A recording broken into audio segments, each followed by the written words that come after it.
Okay, RBT competency assessment. Let's do chaining. I would say, name me 3 types of chaining. You would say forward, backward, and total task. I would say describe forward chaining. You would say forward chaining is teaching the first step in a behavior chain and prompting through the rest. I would say describe backward chaining. You would say prompting through the steps in a behavior chain and teaching the last step in the chain first. I would say describe total task chaining. You would say teaching all the steps in the behavior chain at the same time. I might say demonstrate forward chaining on hand washing.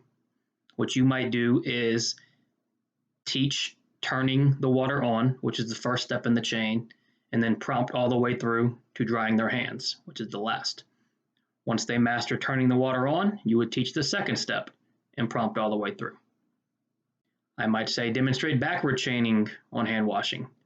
In this case, you would prompt through all the steps in the behavior chain and teach drying their hands first. That's the last step. And then once they master drying their hands, you would prompt through all the steps and teach the second to last step.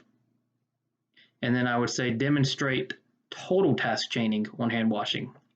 What you might do is teach all the steps at once, identify what the client or the student struggles with. Let's say in this case, it's putting soap on his hands, and that's the step you would focus on while teaching all the other steps at the same time. Total task chaining is good for and typically used when someone knows most of the steps, but there are 1 or 2 where they need more help with.